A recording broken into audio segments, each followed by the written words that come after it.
Hello everyone. Today is going to be a video vlog. I'm going to talk about some of the projects that I have going right now.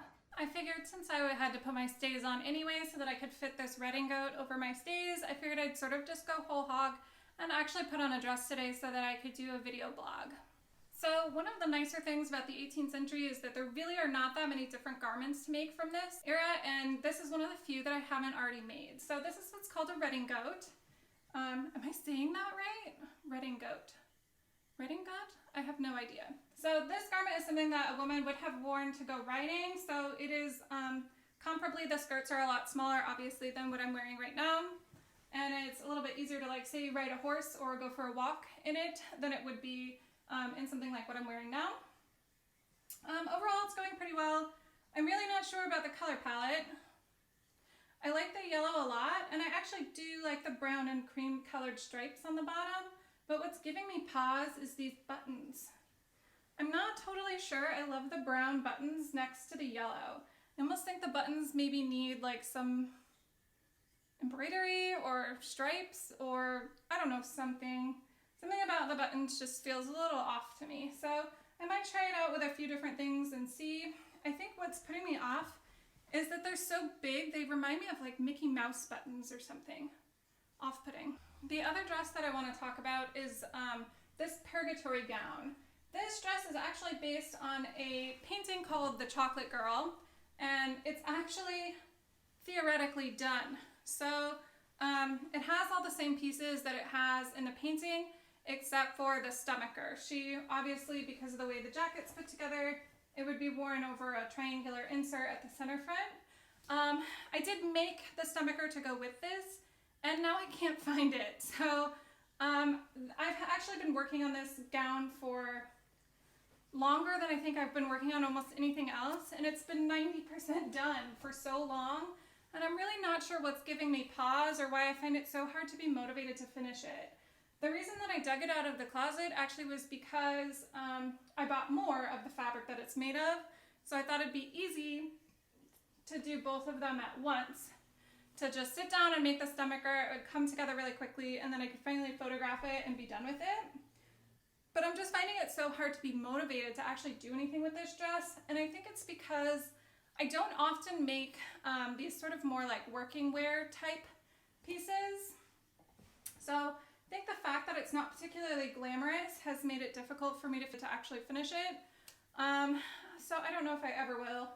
This might be something that just goes in a donate pile, which would be a bit of a shame, but you can't keep everything. Okay, so the last project that I want to talk about before I go is this corset that I'm planning on starting. This will actually be the second time that I have done this pattern, and I really liked it a lot the first time, and there are some small changes that I would make for the second time, which is why I think it's good to make the same pattern more than once. So this particular pattern is by an Etsy seller named Atelier Sylph, and it came together really well. The one thing that people might complain about is the fact that this corset maker does not have graded patterns, meaning that they don't come in more than one size. The reason for that is all of these corsets are based on historical actual corsets that the seller owns. So it's literally just a reproduction of the pieces of the corset as they existed. So she doesn't grade the patterns or anything like that, so you have to make all the changes yourself if there's anything that you need to switch up. Now, I got pretty lucky when I made this pattern the first time, and there weren't any major changes that I felt like I had to make to the pattern. The second time around, I will probably change the rib spring, which is kind of like the amount of fabric or the angle of the fabric in the top half, so that it's a little bit longer, because it felt a little short to me and my waist was a little too long for it. So I might try and make that change and see if it's more comfortable the second time around. And the other thing that I struggled with was figuring out how to pad the corset correctly. I have experimented and tried a few different iterations of padding, trying to get it right, but I've really struggled with it and haven't had a lot of success. So I think this time I am going to build the padding into the corset. I'll probably make the corset to spec exactly as it's designed, and then I'll make separate padding that I'll baste into the inner layer of the corset. I think I'm gonna just base the padding, the hip padding, directly on the pattern pieces themselves. So probably what I'll do is I will take the two pieces that make up the hip spring, The hip spring is like the space where the hip goes. And I'll just, you can kind of see, these are the two pieces that make up the hip spring. You can kind of see the profile of it. And I'll just make a cotton pad from these two pieces. So I'm hoping that if I base the padding directly on the actual pattern itself, I might have a little bit more luck. So we'll see if it ends up working out or not. Okay, and last thing before I go, which is what I'm wearing today. So this is a yellow cotton saque gown. It's one of my favorite patterns to make. I think that they look intimidating because the back of the pattern looks very confusing.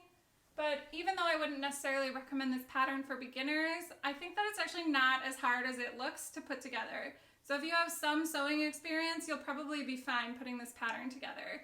The thing that I actually struggle with the most is getting the ruffles to be even on both sides. It's kind of hard to get it to match exactly. So if you're meticulous and careful, I think that anyone honestly can put this pattern together. So this is the Simplicity American Duchess robe a la francaise, also called a saque gown. So this blog ended up being a lot like mostly about patterns, which is kind of strange, but it's something that we talk about a lot as historical costumers just because there are only so many patterns and specialty patterns out there that suit our needs. So thanks for listening, and I will see you next time.